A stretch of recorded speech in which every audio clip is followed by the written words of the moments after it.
Good morning friends. स्वागत है आपका हमारे यूट्यूब चैनल जीएस कैप्सूल में। आई होप आप सभी लोग अच्छे होंगे। फ्रेंड्स, इस वीडियो में हम 18 अप्रैल 2024 के करंट अफेयर्स को डिस्कस करेंगे जो भी हाल ही में चर्चा में रहे। इसका फ्री पीडीएफ आपको हमेशा की तरह हमारे टेलीग्राम ग्रुप में मिल जाएगा। अगर चैनल पर नए हैं तो प्लीज चैनल को सब्सक्राइब कर लीजिएगा। तो चलिए देखते हैं कौन कौन से करंट अफेयर्स आज चर्चा में है। पहला एक फेस्टिवल चर्चा में है, लॉन्गटे महोत्सव। देखिए काफी इंपॉर्टेंट क्यों है और थोड़ा सा हटके फेस्टिवल है। अरुणाचल प्रदेश में नीशी ट्राइब द्वारा मनाया जाता है। तो इंग्लिश में इसको ऐसे लिखा जाता है, नीशी ट्राइब। यह जनजातीय त्योहारों में अद्वितीय है, थोड़ा सा यूनिक है क्योंकि यह पशु बलि पर रोक लगाता है। देखिए जो अरुणाचल प्रदेश के मोस्टली फेस्टिवल है उसमें ज्यादातर आपका एनिमल सेक्रीफाइस या पशु बलि का कॉन्सेप्ट है, लेकिन ये थोड़ा सा उनसे हटके त्योहार है क्योंकि इसमें पशु बलि नहीं दी जाती बल्कि ये उस पर रोक लगाता है। इसके बजाय वेदी या जो आपके हवन कुंड होते हैं उसको पंखों और बांस के फूलों से सजाया गया है। तो इसको आप याद रखिएगा, लॉन्गटे महोत्सव। इसके अलावा अरुणाचल प्रदेश के दो और महोत्सव बहुत इंपॉर्टेंट है, बल्कि तीन अभी जो चर्चा में रहे। एक है आपका गोरसम कोरा फेस्टिवल, ठीक है। एक अरुणाचल प्रदेश में घाटी है जेमिन थांग, ठीक है, जेमिन थांग वैली, वहां पर ये होता है। इसके अलावा लोसार महोत्सव, ये तो आपके प्रीवियस ईयर का क्वेश्चन ही है, पूछा जा चुका है मैचिंग में। और टॉर्गिया फेस्टिवल, ये तीन फेस्टिवल अरुणाचल प्रदेश के और है जो आपको याद रखने हैं, ठीक है। गौरसम कोरा, लोसार और टॉर्गिया महोत्सव। इसके अलावा देखिए अगर बात करें हाल ही में और कुछ फेस्टिवल जो चर्चा में रहे, मैंने सारे यहां पर डाल दिए हैं। गुलाल गोटा फेस्टिवल आपका जयपुर में होता है। चपचार कुट महोत्सव मिजोरम, ये भी बहुत इंपॉर्टेंट है, इसको भी याद कर लीजिए, पूछता रहता है। तवी महोत्सव जम्मू में होता है। अंतरराष्ट्रीय कठपुतली महोत्सव ये चंडीगढ़ में आयोजित किया गया। दिव्य कला मेला अगरतला त्रिपुरा में। एथनिक ममानी महोत्सव या जातीय ममानी महोत्सव ये लद्दाख में हुआ। इसके अलावा शिग्मो फेस्टिवल ये गोवा में आयोजित किया गया। और राजस्थान का एक और है गणगौर फेस्टिवल, ठीक है। ये गणगौर, हिंदी में इसको ऐसे लिखा जाएगा, ठीक है, गणगौर फेस्टिवल। तो ये सारे फेस्टिवल अभी हाल ही में चर्चा में रहे। बात कर लेते हैं थोड़ी सी अरुणाचल प्रदेश की। तो अरुणाचल प्रदेश पहले इसको किसी और नाम से जाना जाता था, वो था NEFA, ठीक है, नॉर्थ ईस्ट फ्रंटियर एजेंसी, पहले इसको इस नाम से जाना जाता था। फिर 1972 में 1972 में इसको एक यूनियन टेरिटरी या केंद्र शासित प्रदेश का दर्जा दे दिया गया। और बाद में ये स्टेट कब बना है, ये प्रश्न भी आपसे पूछा जा चुका है। 1987 में अरुणाचल प्रदेश एक्ट आया था 1986 का, उसके तहत 1987 में इसे फुल फ्लेज्ड स्टेट का दर्जा दिया गया है, भारत के एक पूर्ण राज्य का दर्जा दिया गया है। फिर से बता देता हूं, पहले इसका नाम कुछ और था, वो था नॉर्थ ईस्ट फ्रंटियर एजेंसी। फिर 1972 में इसको भारत का एक केंद्र शासित प्रदेश बनाया गया और पूर्ण राज्य का दर्जा इसको 1987 में दिया गया है। 1987 में एक बात याद रखिएगा, 1987 में 3 भारतीय राज्यों का निर्माण हुआ है। एक था आपका गोवा, एक था अरुणाचल प्रदेश और एक था आपका मिजोरम, ठीक है। तो 1987 में 3 राज्यों का निर्माण हुआ था। अगर आप अरुणाचल प्रदेश को मैप में देखें तो मैं आपको कुछ और चीजें भी बताऊंगा। यहां पर अगर आप देखेंगे नॉर्थ ईस्ट का मैप मैंने लगाया है, तो अरुणाचल प्रदेश की जो ये वाली लाइन है, ठीक है, आपको दिख रहा होगा ये, तो ये चाइना से अपना बॉर्डर शेयर करता है। ये आपका तिब्बत जो चाइना का रीजन है, इस वाली लाइन को आप सभी को पता है, बोला जाता है मैकमोहन लाइन, जो हम चाइना के साथ बॉर्डर शेयर करते हैं। इसके अलावा यहां से अगर आप देखेंगे तो ये म्यांमार के साथ भी अपना बॉर्डर शेयर करता है। अन्य भारतीय राज्यों से बात करें तो ये असम से अपना बॉर्डर शेयर करता है और नागालैंड से अपना बॉर्डर शेयर करता है। नॉर्थ ईस्ट से काफी प्रश्न बनते हैं इसलिए मैं इसको फोकस कर रहा हूं। बात करते हैं हम एक और इससे संबंधित फैक्ट की, जो ब्रह्मपुत्र रिवर है वो भारत में अरुणाचल प्रदेश से ही एंटर करती है। ये आप देखेंगे यहां से रिवर आ रही है, यहां पर एक गॉर्ज ये बनाती है जिसको बोला जाता है नामचा बरवा, ठीक है, नामचा बरवा। यहां पर ये तीव्र मोड़ लेती है साउथ की तरफ या दक्षिण की तरफ और भारत में एंटर करती है। तिब्बत में ब्रह्मपुत्र नदी को आप सबको पता है सेंगपो के नाम से जाना जाता है, ठीक है। इसके अलावा अगर बात करें अरुणाचल प्रदेश अभी और चर्चा में क्यों है, एक नरेंद्र मोदी जी ने टनल का उद्घाटन यहां पर किया है और टनल का नाम है सेला टनल या सेला सुरंग का उद्घाटन यहां पर किया गया है। इसके अलावा अरुणाचल प्रदेश में अभी 2 नए डिस्ट्रिक्ट को बनाया गया है, 2 नए जिलों को यहां पर बनाया गया है। एक है आपका केई पन्यौर और दूसरा बिचौं, ये सारे डिस्ट्रिक्ट इसमें बने हैं। इसके अलावा एक और थोड़ा सा फैक्ट है जो इससे संबंधित है, यहां पर एक अरुणाचल प्रदेश का नेशनल पार्क है नामदाफा। ठीक है, नामदाफा, नामदाफा भारत का सबसे पूर्वी या सबसे ईस्ट में जो नेशनल पार्क है वो है। नीचे मैं आपको दिखा भी देता हूं, मैप में होगा, यहां पर अगर आपको लोगों को दिख रहा हो नामदाफा, आप देखेंगे सबसे ईस्ट में लोकेटेड नेशनल पार्क भारत का यही है। इसके अलावा यहां पर मौलिंग है, डिहांग डिबांग है जो इंपॉर्टेंट है। ठीक है, तो यही सारे फैक्ट से कुछ आगे चलते हैं। बॉलीवुड मेगास्टार अमिताभ बच्चन को 24 अप्रैल 2024 को लता दीनानाथ मंगेशकर पुरस्कार से सम्मानित किया जाएगा। तो ये भी काफी इंपॉर्टेंट पुरस्कार है।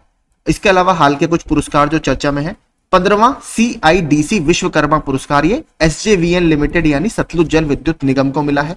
नवीकरणीय ऊर्जा वित्त पोषण श्रेणी में स्कॉच ESG पुरस्कार ये REC लिमिटेड या रूरल इलेक्ट्रिफिकेशन काउंसिल लिमिटेड को मिला है, जो मिनिस्ट्री ऑफ पावर इसके अंतर्गत आती है। इसके अलावा अंतरराष्ट्रीय संस्कृति पुरस्कार ये मीरा चरांदा जी को मिला है, दिल्ली यूनिवर्सिटी के कालिंदी कॉलेज की एक प्रोफेसर है।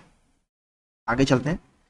कमांड हॉस्पिटल पुणे ने piezo electric bone conduction hearing implant, तो कान में लगाने वाली एक डिवाइस है, इसकी खरीद की इन्होंने, और इसका परफॉर्मेंस करने वाला यानी इसको ऑपरेट करने वाला ये भारत का पहला सरकारी अस्पताल बनकर इन्होंने एक मील का पत्थर हासिल किया है। तो देखिए, एक हियरिंग इम्प्लांट है, जैसे जिन लोगों को बहरेपन की समस्या होती है उनके कान में ये डिवाइस लगाई जाती है, और इस तरीके का ऑपरेशन परफॉर्म करने वाला कमांड हॉस्पिटल पुणे भारत का पहला सरकारी हॉस्पिटल है। तो नीचे आप पढ़ेंगे भी ENT विभाग, जो आपका कान नाक गला वाले डॉक्टर होते हैं, ईयर नोज थ्रोट वाले विभाग ने जन्मजात कान संबंधी विसंगतियों वाले एक बच्चे और एक तरफा बहरेपन यानी SSD वाले एक वयस्क में सफल इसका प्रत्यारोपण किया है। तो किसने सबसे पहली बार इसका यूज किया है? कमांड हॉस्पिटल पुणे ने। ईरान की नौसेना ने हॉर्मूज जल डमरू मध्य के पास इजरायली जहाज MSC एरीज को पकड़ लिया। इसमें 17 भारतीय चालक दल के सदस्य भी सवार थे, इसलिए चर्चा में रहा। हमारे लिए मेन इंपॉर्टेंट क्या है? हॉर्मूज जल डमरू मध्य और ईरान। ईरान अभी थोड़ा सा चर्चा में क्यों है? ईरान ने अभी इजराइल के ऊपर अटैक किया है, आप सबने देखा होगा, ड्रोन से और कुछ बैलिस्टिक मिसाइल से। उस ऑपरेशन को क्या नाम दिया गया है? ऑपरेशन को नाम दिया गया है ऑपरेशन ट्रू प्रॉमिस। इस नाम से इन्होंने यह ऑपरेशन चलाया है। बात करेंगे हॉर्मूज जल डमरू मध्य की, तो कौन कौन सी दो वाटर बॉडी को ये जोड़ता है? मैंने मैप डाला है, ये आपका ईरान है, एक तरफ है इसके फारस की खाड़ी या पर्सियन गल्फ, और दूसरी तरफ है गल्फ ऑफ ओमान या ओमान की खाड़ी। यहां पर आपका है स्ट्रेट ऑफ हॉर्मूज, जो आप यहां पर देख सकते हैं। ये बहुत पूछता रहता है, देखिए, इसलिए याद रखिएगा। इसके अलावा ये देखिए, जो है ये जो लैंड मास है, ये जो भूमि का हिस्सा है, ये तीन तरफ से पानी से घिरा है, और तीन तरफ से घिरे हुए हिस्से को क्या बोलते हैं? आपका प्रायद्वीप बोला जाता है या पेनिनसुला बोला जाता है इंग्लिश में। तो इसका नाम क्या है इस पेनिनसुला का? मुसंदम प्रायद्वीप, मुसंदम। ठीक है, तो आपसे अगर पूछे मुसंदम प्रायद्वीप कहां पर है, ये आपका फारस की खाड़ी में स्थित है। इसके अलावा एक और पूछता रहता है, कामचत्का, कामचत्का प्रायद्वीप, ये आपका रशिया में स्थित है, रशिया के सुदूर पूर्व में ये स्थित है। मैप में आप इसको देख लीजिएगा। आगे चलते हैं। हाल ही में सुप्रीम कोर्ट ने कवच टकराव रोधी प्रणाली, जो भारतीय रेलवे का एक इनिशिएटिव था, एंटी कोलिजन डिवाइस है, इसको शुरू करने के लिए रेलवे द्वारा उठाए गए कदमों की सराहना की है। आखिर कवच है क्या? कवच भारतीय उद्योग के सहयोग से अनुसंधान, डिजाइन और मानक संगठन, जो रिसर्च डेवलपमेंट और सेफ्टी ऑर्गेनाइजेशन है, रेलवे की RDSO द्वारा स्वदेशी रूप से विकसित स्वचालित ट्रेन सुरक्षा प्रणाली है। तो ये इंपॉर्टेंट है, इसको याद रखिए। वर्ल्ड इकोनॉमिक फोरम ने नायका की अद्वैत नायर को 2024 यंग ग्लोबल लीडर के रूप में नामित किया है। तो किसको बनाया यंग ग्लोबल लीडर? अद्वैत नायर जी को, वर्ल्ड इकोनॉमिक फोरम में। वर्ल्ड इकोनॉमिक फोरम लगातार चर्चा में रहता है। सबसे पहली बात तो अभी 15 जनवरी से 19 जनवरी 2024 तक इसकी एनुअल मीटिंग आयोजित की गई है, और वो वहीं पर होती है हमेशा, दावोस स्विट्जरलैंड में। एक फैक्ट इससे संबंधित यह है, इससे संबंधित रिपोर्ट बहुत इंपॉर्टेंट है, जो लगातार पूछता है। और हेडक्वार्टर बताना भूलिए, हेडक्वार्टर है इसका वही जिनेवा स्विट्जरलैंड। तो 3 से 4 रिपोर्ट इसकी बहुत इंपॉर्टेंट है। पहली है आपकी ग्लोबल कॉम्पिटिटिवनेस रिपोर्ट,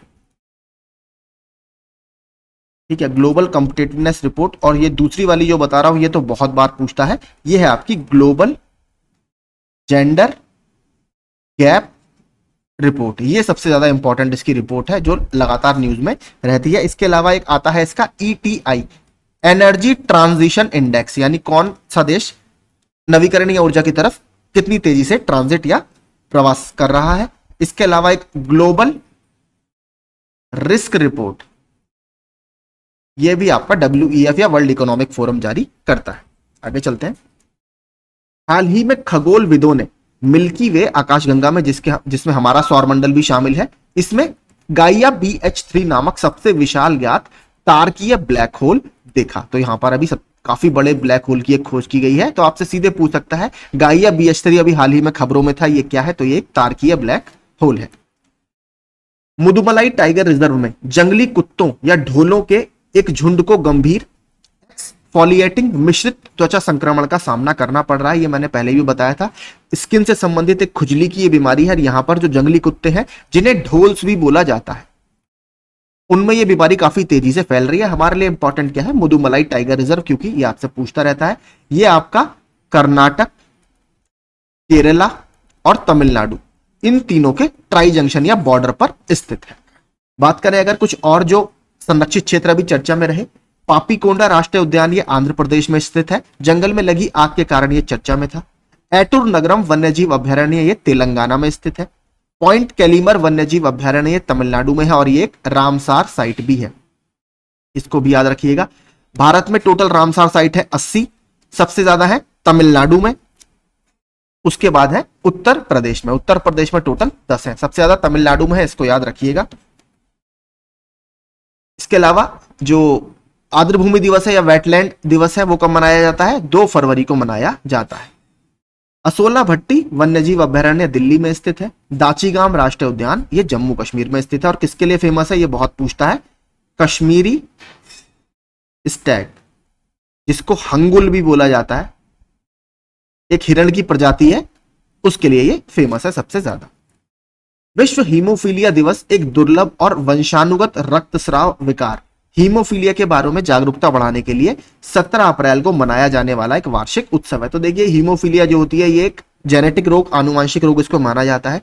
किसी किसी की बॉडी में अगर खून, मान लीजिए आपके कोई चोट लगती है तो रक्त का स्राव आप देखेंगे हमारी बॉडी में थोड़ी देर बाद अपने आप रुक जाता है। लेकिन जिनको हीमोफीलिया की बीमारी होती है या जो हीमोफीलिया से संक्रमित होते हैं, उनकी बॉडी में खून के थक्के नहीं बनते, जिसकी वजह से अगर उनको चोट लगती है तो ब्लीडिंग या खून निकलना उनका रुकता नहीं है। तो ये बहुत घातक बीमारी एक होती है। इस वर्ष विश्व हीमोफीलिया दिवस 2024 की थीम क्या है? सभी के लिए समान पहुंच, सभी रक्तस्राव विकारों को पहचानना, यानी equitable access for all, recognising all bleeding disorders. तो ये इस बार की इसकी थीम रही। ठीक है, तो यही हमारे सारे करंट अफेयर्स आज चर्चा में थे। आई होप आपको सेशन अच्छा लगा होगा और जो एक्स्ट्रा फैक्ट्स बताए वो भी आपको कहीं ना कहीं तैयारी में हेल्प करेंगे।